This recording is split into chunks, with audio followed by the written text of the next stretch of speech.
Minha esposa se formou em medicina e comemorou pedindo divórcio no mesmo dia.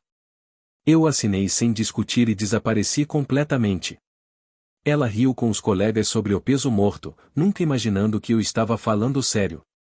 Quando fui embora, 3 anos depois, ela me rastreou por registros hospitalares, encontrando 200 chamadas perdidas e mensagens que eu havia ignorado. Minha esposa se formou em medicina e comemorou pedindo divórcio no mesmo dia. Eu assinei sem discutir e desapareci completamente. 8 anos. Esse foi o tempo que passei construindo o sonho de outra pessoa enquanto o meu acumulava poeira num canto. 8 anos trabalhando em turnos duplos para pagar a faculdade de medicina dela. 8 anos comendo jantares congelados porque ela estava sempre estudando. 8 anos de férias canceladas porque precisava focar nas provas. 8 anos ouvindo: "ou quando eu me formar tudo vai ser diferente." A cerimônia de formatura foi numa quinta-feira de maio. Pedi folga no trabalho só para estar presente. Até comprei uma camisa nova para a ocasião. Afinal, esse deveria ser o nosso momento, a nossa conquista, o início do nosso futuro. Sentei naquele auditório lotado e vi ela atravessar o palco quando chamaram seu nome. Fui o primeiro a me levantar e bati palmas mais forte que todos os outros. Os anos de sacrifício finalmente estavam valendo a pena. Pelo menos era o que eu pensava. A cerimônia terminou perto do meio-dia. As famílias tiravam fotos, comemoravam, faziam planos para jantar. Esperei no carro enquanto ela posava com os colegas, o diploma agarrado em suas mãos como se fosse um bilhete dourado. Quando finalmente caminhou até mim, esperei um abraço, um beijo, talvez até um obrigado. Em vez disso, ela me entregou um envelope pardo. "O que é isso?" perguntei. "Papéis de divórcio", respondeu, como se falasse sobre o tempo. Já assinei a minha parte. Olhei para o envelope, depois para ela. Não era piada. Não havia emoção em seus olhos, nem hesitação na voz. Não era uma decisão de momento, e estava tudo planejado. "Você está falando sério agora?" "Completamente. Olha, eu não preciso mais de você. Tenho meu diploma, tenho propostas de emprego, tenho um futuro. Você foi útil durante a faculdade, mas esse capítulo da minha vida acabou." Útil. 8 anos da minha vida reduzidos a uma palavra: útil. Então o que eu era? Algum tipo de programa de auxílio financeiro? Ela deu de ombros. Você sabia no que estava se metendo. Eu fui clara desde o primeiro dia e a faculdade vinha em primeiro lugar. Agora sou médica e quero começar do zero, sem peso morto. Peso morto. Era isso que 8 anos de casamento significavam para ela. Peso morto. Os colegas dela começaram a se aproximar, provavelmente curiosos com a conversa intensa. Reconheci alguns de eventos sociais que frequentei ao longo dos anos. Todos sabiam que eu era o marido que trabalhava horas extras para pagar a faculdade da amiga deles. Abri o envelope e passei os olhos pelos papéis. Tudo já preenchido. Ela dividiu os bens, ficou com o carro que queria, até listou o apartamento apenas em nome dela, já que logo estaria ganhando dinheiro de médica. Para mim, restava o mínimo que a lei exigia. Você realmente pensou em tudo, não foi? Não sou burra. Sei o que quero. Olhei em volta, os colegas dela nos observando, as famílias comemorando e a mulher que apoiei por 8 anos agora me descartando como um livro usado. Então fiz algo que surpreendeu a todos, principalmente a ela. Tirei uma caneta do bolso do paletó e assinei cada página sem nem ler o resto, bem ali no estacionamento, diante dos colegas dela de faculdade de medicina. Encerrei nosso casamento com a mesma indiferença com que ela iniciou aquela conversa. "Pronto", falei, entregando os papéis de volta. "Parabéns pela formatura e pelo divórcio." Ela ficou boquiaberta. Esperava drama, súplicas, talvez até raiva. O que conseguiu foi cooperação eficiente. "Espera, é só isso? Você não vai lutar por isso? Tentar me convencer do contrário? Por que eu lutaria por alguém que acabou de me chamar de peso morto?" Virei as costas e me afastei do carro, deixando-a parada ali com o diploma em uma mão e os papéis assinados de divórcio na outra. Atrás de mim, ouvi os colegas começarem a cochichar. Não olhei para trás. Não levantei a voz. Não fiz cena alguma. Simplesmente saí daquele estacionamento e da vida dela para sempre. A última coisa que ouvi quando virei a esquina foi um colega dela perguntando quem era aquele cara e por que ele acabou de ir embora do próprio carro. Continuei andando. Ela queria começar do zero sem peso morto? Perfeito. Estava prestes a descobrir exatamente qual era o peso que eu carregava todos esses anos. 3 dias depois do incidente no estacionamento da formatura, eu tinha desaparecido não só do apartamento, mas do estado inteiro. Enquanto ela provavelmente esperava que eu voltasse rastejando com desculpas e flores, eu estava executando o desaparecimento mais completo da minha vida. A beleza de ter sido casado com alguém que nunca prestou atenção nas finanças era que ela não fazia ideia do que eu realmente controlava. Ela achava que ficaria com o apartamento porque logo estaria ganhando dinheiro de médica. O que não sabia é que eu vinha pagando o aluguel da nossa conta pessoal nos últimos 2 anos, não da conta conjunta. O contrato estava apenas no meu nome. Passei aqueles 3 dias liquidando tudo o que importava. Fechei nossas contas conjuntas e transferi minha parte para um banco novo, do qual ela nunca tinha ouvido falar. Cancelei as contas de luz, água e internet que estavam no meu nome. Até a assinatura da Netflix que ela tanto adorava, eu cancelei. Na manhã de sábado, eu já estava carregando minha caminhonete com tudo que realmente importava para mim: roupas, ferramentas, a porcelana da minha avó que ela nunca valorizou e minha coleção de discos de vinil antigos que ela sempre reclamava que ocupava espaço demais. Portland, Oregon, se tornou meu destino. Não porque eu tivesse laços lá, mas justamente porque não tinha. Uma página em branco em uma cidade onde ninguém conhecia a minha história e ninguém pensaria em me procurar. O apartamento que encontrei não era nada luxuoso. Um quarto a 15 minutos do centro, com vista para um estacionamento em vez do horizonte da cidade que ela sempre dizia querer. Mas era meu. Completamente, legalmente, financeiramente meu. Conseguir emprego levou menos de uma semana, gerência de construção em uma empresa de médio porte especializada em edifícios comerciais. O salário era bom, as horas eram razoáveis e ninguém fazia perguntas sobre minha vida pessoal. Perfeito. Enquanto isso, na nossa antiga cidade, ela começava a descobrir a realidade do recomeço que tanto queria. O primeiro sinal de problema veio quando tentou pagar o aluguel e descobriu que o senhorio não aceitava o vou ser médica ou como moeda. 3 dias depois, a energia elétrica foi cortada, seguida da internet. Foi só então que ela finalmente entendeu que eu não era peso morto e eu era o alicerce. As mensagens começaram na primeira semana. Precisamos conversar, isso é ridículo, você não pode simplesmente desaparecer. Eu via as notificações chegando e apagava todas sem passar da prévia. Na segunda semana, começaram as ligações. Foram 27 em um único dia. Deixei todas caírem na caixa postal e deletei as mensagens sem ouvir nenhuma. Se tivesse algo importante a dizer, poderia colocar por escrito através de um advogado. Na terceira semana, ela começou a procurar meus antigos colegas de trabalho, tentando conseguir meu novo endereço. Meu ex-supervisor me ligou para avisar que uma mulher desesperada, dizendo ser minha esposa, apareceu no escritório. Agradeci pelo aviso e disse a ele que eu não tinha esposa. No segundo mês, veio o verdadeiro pânico. Aparentemente, ela tentou me usar como referência em uma aplicação de aluguel, apenas para descobrir que meu antigo número havia sido desconectado. Ela entrou em contato com minha irmã, meus pais, até meu colega de quarto da faculdade. Todos receberam a mesma resposta e não conheço ninguém com esse nome. O movimento mais desesperado veio no terceiro mês.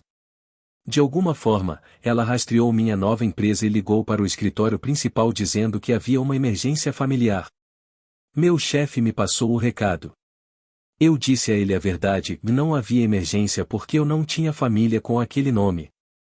Ele entendeu completamente e marcou o número dela no sistema para ser bloqueado. O que ela não percebeu é o quanto eu estava aproveitando minha nova vida. Portland me caiu bem. O café era melhor, as pessoas cuidavam da própria vida e ninguém esperava que eu sacrificasse meu presente pelo futuro de outra pessoa. Entrei em um grupo de trilhas que se reunia todo o fim de semana. Comecei a fazer aulas noturnas de gerenciamento de projetos. Até voltei a namorar, embora nada sério, apenas redescobrindo como era ter conversas que não giravam em torno do estresse da faculdade de medicina ou dos cronogramas de estudo. A mulher que conheci numa cafeteria dentro de uma livraria era tudo o que minha ex-esposa não era. Tinha sua própria carreira como designer gráfica, pagava as próprias contas e realmente parecia interessada nas minhas opiniões. Quando contei que tinha me divorciado recentemente, ela apenas assentiu e disse: bom para você por saber a hora de ir embora. Sem drama, sem análise sobre o que deu errado, sem sugestões de terapia ou segundas chances. Apenas aceitação de que às vezes casamentos terminam e seguir em frente é a opção mais saudável. No 6º mês, eu já havia parado de checar se minha ex tentava entrar em contato. Tinha construído uma rotina que não tinha nada a ver com o horário dela, preferências dela ou necessidades dela.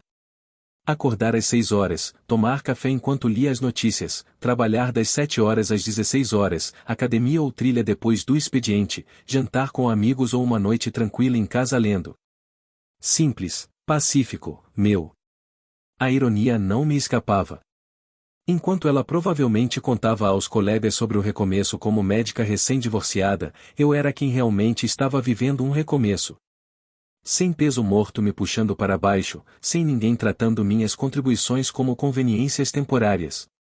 Ela queria começar do zero com uma página em branco. Eu dei exatamente isso, mas com algo que ela não esperava, uma página completamente vazia onde antes havia eu.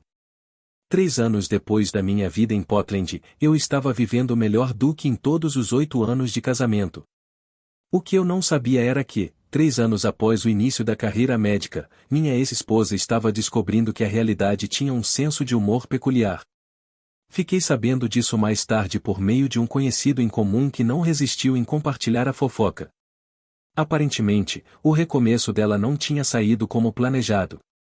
Descobriu que ser uma médica recém-formada não traz instantaneamente a riqueza e o prestígio que ela havia imaginado. Seu salário inicial como residente mal passava do que eu ganhava na construção civil, com a diferença de que agora ela carregava uma dívida estudantil de 6 dígitos sobre os ombros.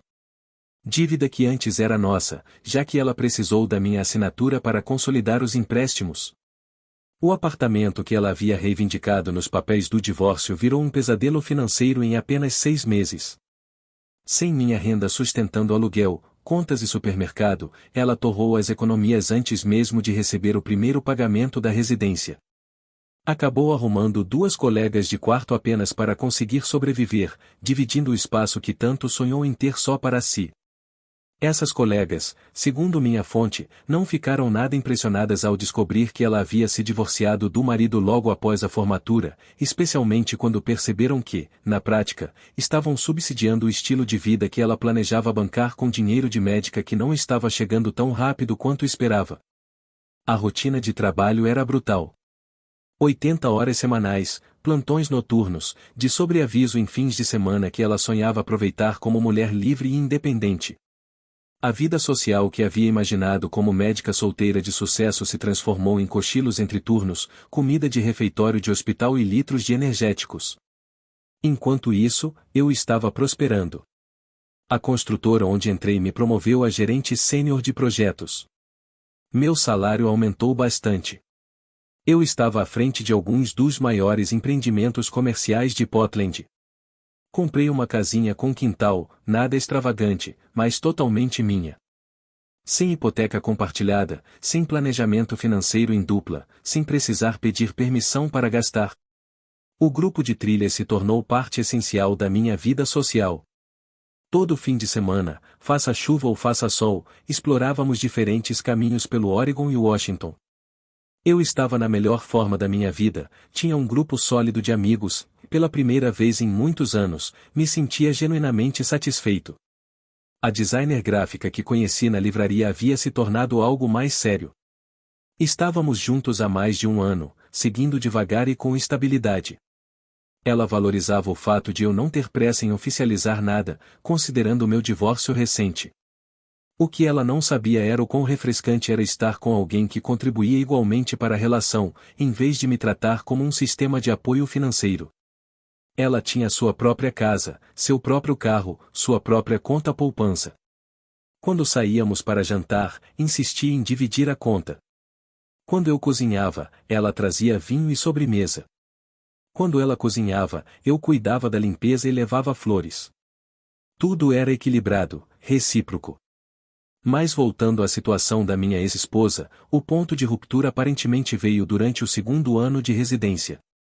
Ela enfrentava uma escala particularmente cruel quando o carro quebrou. Problemas graves de motor que custariam mais do que o veículo valia. No passado, isso teria sido um problema meu para resolver. Eu teria arrumado financiamento, negociado com os mecânicos, talvez até pedido dinheiro emprestado à família se fosse preciso. Agora, ela enfrentava aquilo sozinha, com cartões de créditos estourados e nenhuma poupança. Passou 3 meses usando o transporte público até finalmente conseguir um empréstimo para comprar um carro usado, com parcelas que consumiam boa parte do orçamento já apertado.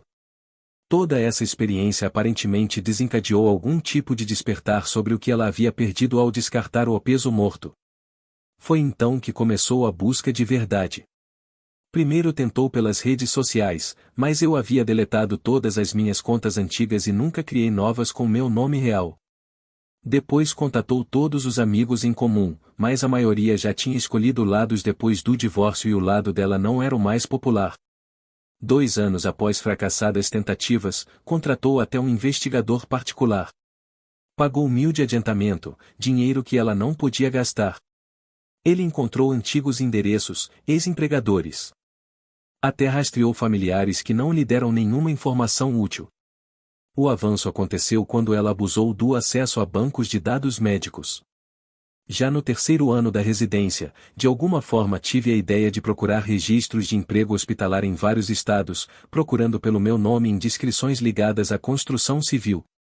Imaginou que eu eventualmente precisaria de atendimento médico em algum lugar e que, se mantivesse o mesmo tipo de trabalho, poderia encontrar algum rastro. Era uma aposta improvável que não deveria funcionar, mas funcionou. Um exame de rotina que fiz pelo plano de saúde da empresa gerou um registro que apareceu na busca dela. O hospital ficava em Portland, Oregon. O emprego listado era em uma grande construtora. Ela tinha me encontrado. Depois de 3 anos de busca, finalmente tinha uma localização geral e informações suficientes para me rastrear completamente. O que ela não sabia era que o homem que procurava havia evoluído muito além daquele que ela descartou no estacionamento da formatura. Eu não era mais o cara que fazia turnos duplos para pagar a faculdade dela. Não era mais o homem que aceitava ser chamado de peso morto ou útil. Eu era alguém que tinha construído uma vida inteira sem ela. Alguém que tinha provado que a avaliação que ela fez do meu valor estava completamente errada. Alguém que tinha seguido em frente de um jeito tão completo que o nome dela raramente cruzava minha mente. Ela estava prestes a descobrir que, quando você joga fora algo valioso, não é você quem decide 3 anos depois que quer aquilo de volta. A primeira ligação veio em uma manhã de terça-feira de março.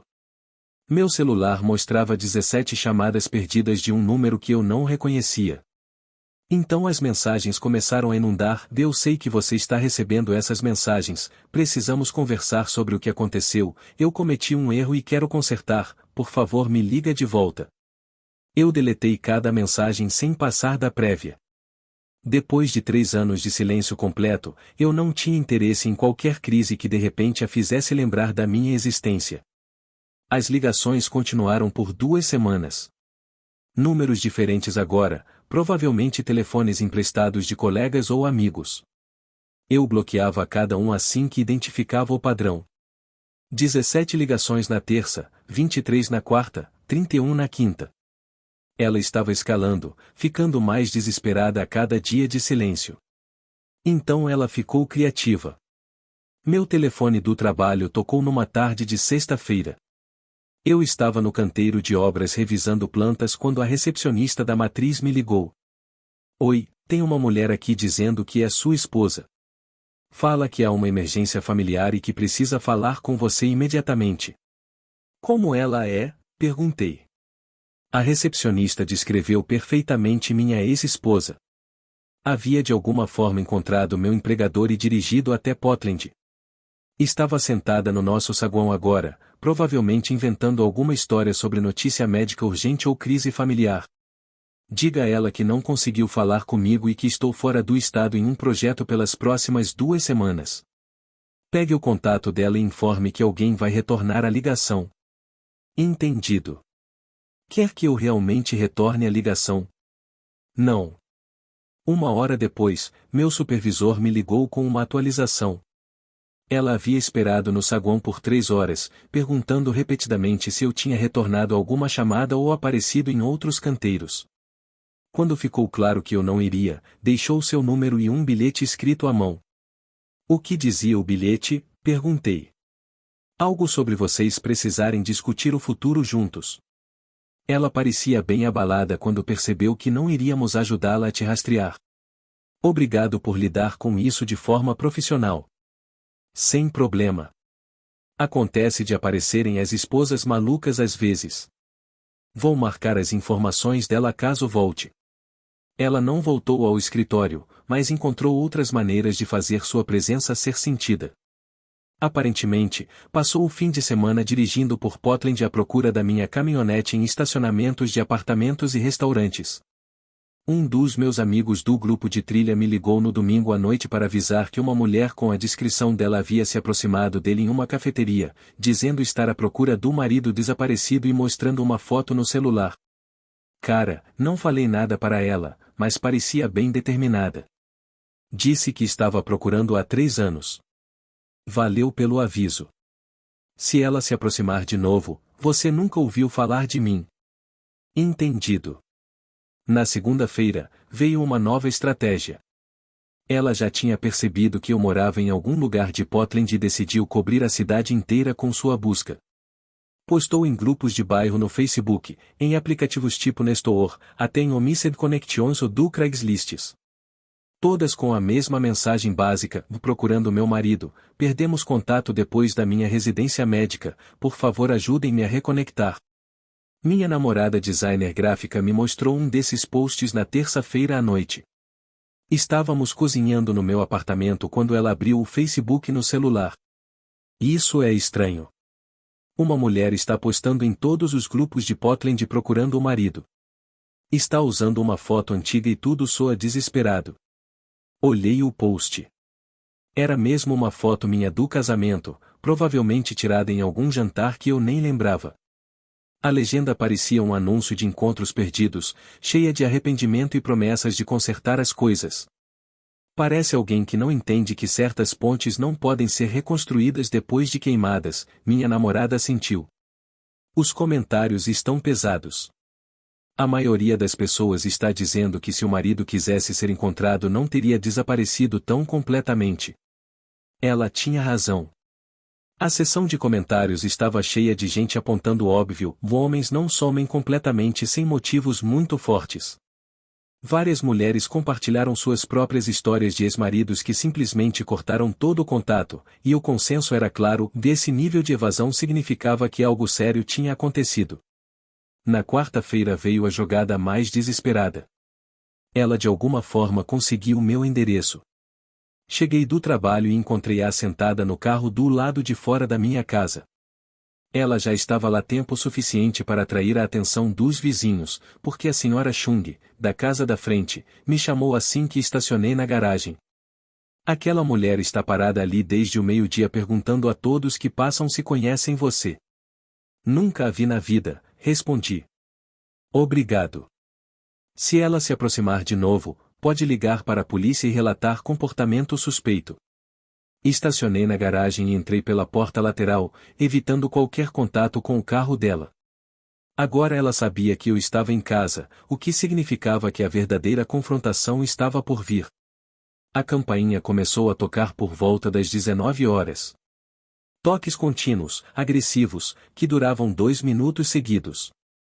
Depois batidas na porta. Depois mais toques. Ignorei tudo, seguindo com minha rotina normal de jantar e leitura. Por volta das 21 horas, ela começou a gritar pela porta. Eu sei que você está aí. Vi sua caminhonete na garagem.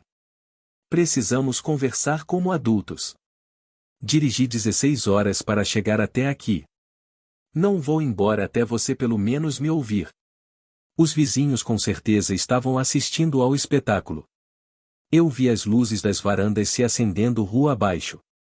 Devem ter se perguntado que tipo de drama estava acontecendo em um bairro normalmente tão tranquilo. Liguei para a linha não emergencial da polícia. Gostaria de relatar uma pessoa invadindo minha propriedade e perturbando a paz. É minha ex-esposa e ela está aqui há várias horas se recusando a sair. O policial chegou 20 minutos depois. Profissional, eficiente. Observei pela janela enquanto conversava com ela por cerca de 10 minutos. Ela gesticulava animada, provavelmente explicando sua busca de 3 anos e a necessidade desesperada de se reconectar. Ele bateu à minha porta e eu atendi.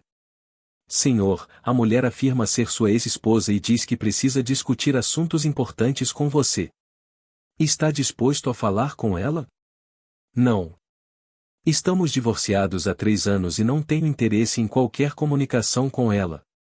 Quero que seja retirada da minha propriedade. Entendido. Vou escoltá-la para fora e explicar que precisa deixá-lo em paz. Pela janela, vi o policial voltar até o carro dela e ter outra conversa, desta vez claramente mais firme, porque ela entrou no carro e foi embora sem olhar para trás. 5 minutos depois, meu celular vibrou com uma mensagem de um número desconhecido: a polícia não pode me impedir de te amar. Vou esperar o tempo que for preciso. Tirei um print e adicionei ao arquivo que comecei a manter. Se aquilo escalasse, queria toda a documentação. 3 anos de silêncio seguidos de 2 semanas de desespero. Ela tinha me encontrado, mas estava prestes a aprender que encontrar alguém e reconectar-se com ele são 2 coisas completamente diferentes. Ela me encurralou no Home Depot em uma tarde de sábado. Eu estava carregando madeira na caminhonete para um projeto de deck quando ouvi a voz atrás de mim. Por favor, não vá embora. Só me dê 5 minutos. Virei e havia uns 3 metros de distância. Parecia não dormir há dias, mais magra do que eu lembrava, olheiras profundas e aquela energia frenética de alguém movida apenas pelo desespero. 5 minutos para quê? Para pedir desculpas? Para explicar? Para pedir uma nova chance? Fechei a tampa da caminhonete e a encarei de frente. Você teve 8 anos de chances. Gastou todas em um estacionamento 3 anos atrás. Eu estava estressada. A faculdade de medicina era sufocante e eu disse coisas que não queria dizer. Me arrependo todos os dias desde então. De qual parte você se arrepende? De me chamar de peso morto ou de descobrir que o peso morto é quem mantinha sua vida de pé? Ela se encolheu. Nunca deveria ter dito aquilo. Eu estava assustada com o início da carreira e achei que precisava ser completamente independente para provar que conseguiria me tornar médica. E como isso está funcionando para você? A mandíbula dela se contraiu. Tem sido mais difícil do que eu imaginava. As horas, o dinheiro e tudo. Eu percebi que perdi a melhor coisa da minha vida para uma carreira que não é o que eu pensava. Me apoiei na caminhonete, braços cruzados. Então deixa eu ver se entendi. Quando achou que seria rica e bem-sucedida, me jogou fora como lixo. Agora que a realidade bateu e você está lutando para se manter, de repente eu sou a melhor coisa que já te aconteceu? Não foi assim. Foi exatamente assim. Você mesma disse, e não precisava mais de mim. Eu fui útil durante a faculdade, mas aquele capítulo tinha acabado. Lembra? Ela baixou os olhos. Eu estava errada. Sim, você estava errada sobre muitas coisas. Eu sei que te machuquei, mas podemos consertar isso. Nós tínhamos algo bom antes da faculdade dominar tudo. Podemos ter isso de novo. Quase ri. Nós nunca tivemos algo bom. Eu tive 8 anos sendo seu sistema de apoio pessoal enquanto você corria atrás do seu sonho. Você teve 8 anos de trabalho emocional e financeiro grátis enquanto construía a sua carreira. Essas são duas relações completamente diferentes. Isso não é justo. Justo? Você quer falar sobre justo? Então deixe eu te contar o que tem sido justo. Você teve exatamente o que pediu, um recomeço sem peso morto. Eu tive exatamente o que merecia depois de 8 anos sendo subestimado, uma vida onde sou valorizado. Eu valorizo você. Sempre valorizei, disse ela. Você valorizava o que eu fornecia. É diferente. Ela deu um passo à frente e eu pude ver as lágrimas começando a se formar nos olhos. Eu amo você. Sempre amei. Só me confundi com as prioridades. Não, você não se confundiu. Você foi honesta pela primeira vez em 8 anos. Disse exatamente o que pensava sobre mim e sobre o nosso casamento. A única coisa que mudou foram suas circunstâncias. As pessoas mudam. Eu mudei. Mudou mesmo? Ou está apenas desesperada porque ser adulta é mais difícil do que esperava? Ela ficou em silêncio por um longo momento e tentou outra abordagem. O que eu posso fazer para provar que sou diferente agora? Nada. Porque eu também sou diferente agora. Como assim? Quero dizer que não sou o mesmo homem que você descartou 3 anos atrás. Aquele cara que fazia turnos duplos para pagar suas contas não existe mais. O homem que aceitava ser chamado de peso morto e útil sumiu. Você está falando com outra pessoa completamente diferente. Eu não acredito nisso. As pessoas não se tornam outras pessoas assim. Claro que se tornam. Especialmente quando são obrigadas a reconstruir a vida do zero. Quer saber o que aprendi nos últimos 3 anos? Ela assentiu. Aprendi que sou uma boa companhia quando não estou constantemente preocupado com o estresse de outra pessoa. Aprendi que tenho interesses e hobbies que não giram em torno de cronogramas de faculdade de medicina. Aprendi como é ter conversas que não terminam com alguém reclamando de professores, estágios ou provas de conselho. O rosto dela ficava mais vermelho a cada ponto que eu marcava. Aprendi que quando você namora alguém que tem sua própria carreira e seu próprio dinheiro, relacionamentos se tornam parcerias, não caridade. Aprendi que respeito mútuo é realmente possível quando ambos contribuem igualmente. Você está namorando alguém? Estou noivo de alguém. As palavras bateram nela como um soco.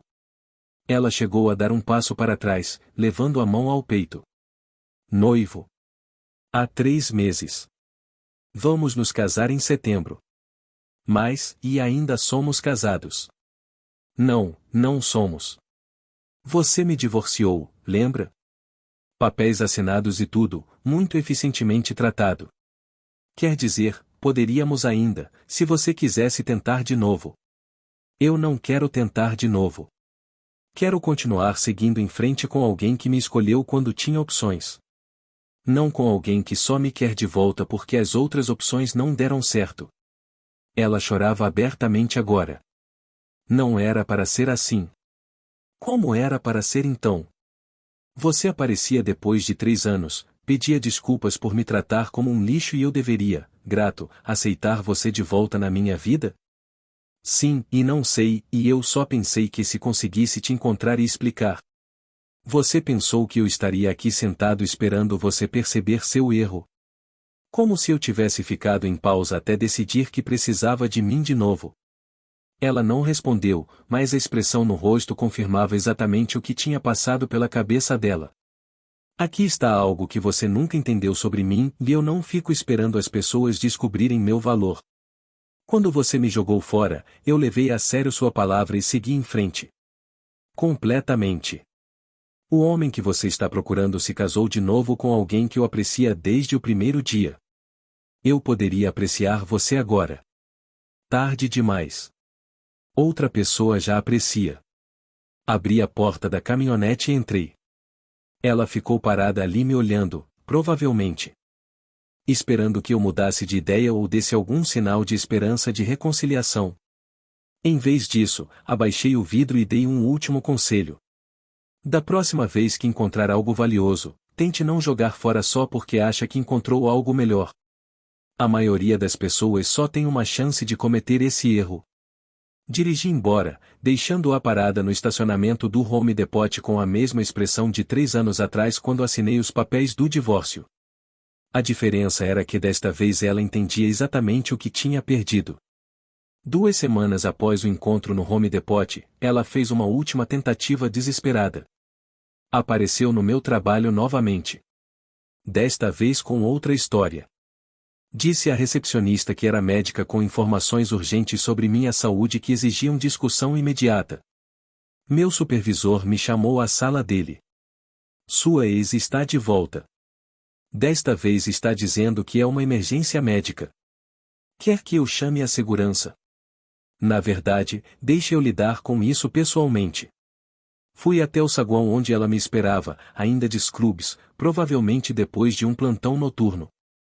Estava ainda pior do que antes, como se tivesse sobrevivido apenas de café e falsas esperanças. Emergência médica? Perguntei. Eu precisava te ver. E achou que se passar por uma médica com informações urgentes de saúde era o jeito certo de fazer isso? Eu sou médica. Você também é mentirosa. Não há emergência médica, há? Ela balançou a cabeça, as lágrimas voltando. Aqui está o que vai acontecer. Vou te dar 2 coisas e depois disso, isso acaba para sempre. Tirei um envelope do bolso do paletó. Primeiro, isso é uma ordem de restrição. Qualquer contato seu daqui em diante, direto ou indireto, se torna um assunto legal. Incluindo aparecer no meu trabalho, na minha casa, contatar meus amigos ou inventar falsas emergências. As mãos dela tremiam quando recebeu o envelope. Segundo, isso é para você. Entreguei a ela um convite de casamento. Meu nome e o da minha noiva estavam impressos em letras elegantes, junto com a data de setembro e o local em Portland. Quero que entenda que não estou apenas seguindo em frente sem você. Eu já segui em frente completamente. A vida que estou construindo não tem nada a ver com a vida que tivemos juntos. Ela encarava o convite como se fosse desaparecer se piscasse. Minha noiva sabe de você. Sabe sobre o nosso casamento, o nosso divórcio e sua tentativa recente de se reconectar. Ela não se sente ameaçada porque entende algo que você nunca entendeu. O quê? Que quando alguém escolhe você todos os dias, em vez de apenas mantê-lo por perto até aparecer algo melhor, isso cria um tipo de relacionamento completamente diferente. A segurança havia chegado e aguardava por perto, provavelmente chamada pela recepcionista ao perceber o que estava acontecendo. Esses senhores vão te acompanhar até o carro. Se eu te vir novamente, se eu ouvir falar de você outra vez, se você contatar qualquer pessoa da minha vida de novo, a próxima conversa será com meu advogado e com a polícia. Ela chorava ainda mais agora, segurando a ordem de restrição e o convite de casamento. Eu sei que cometi erros, mas isso parece cruel. Cruel seria te iludir. Deixar você acreditar que havia esperança ou fingir que 3 anos de reconstrução da minha vida poderiam ser apagados com um pedido de desculpas. Isso não é crueldade. Isso é honestidade. Eu amo você. Eu sei que você pensa que ama. Mas amor não é algo que se descobre quando se está desesperado. Amor é aquilo que se cultiva quando se tem escolhas. A segurança se aproximou e ela permitiu que a guiassem até a saída. Na porta, virou-se uma última vez. Você algum dia vai me perdoar? Já perdoei. Foi por isso que consegui seguir em frente completamente. Ela foi embora e nunca mais a vi. Me casei com minha noiva em uma pequena cerimônia cercada por pessoas que acompanharam de perto minha reconstrução do zero. Durante meus votos, prometi escolhê-la todos os dias, não apenas quando fosse conveniente. E ela prometeu o mesmo. Às vezes, a melhor vingança não é se vingar. É viver tão bem que aqueles que te descartaram percebem que abriram mão de algo insubstituível. Minha ex-esposa queria um recomeço sem peso morto. Eu dei exatamente isso a ela e construí algo melhor do que tudo que já tivemos juntos. Ela conseguiu o que pediu. Eu consegui o que merecia. Estávamos finalmente livres. Se essa história te prendeu, clica no botão curtir e dá aquele hype no vídeo, assim você ajuda o canal a alcançar muito mais gente.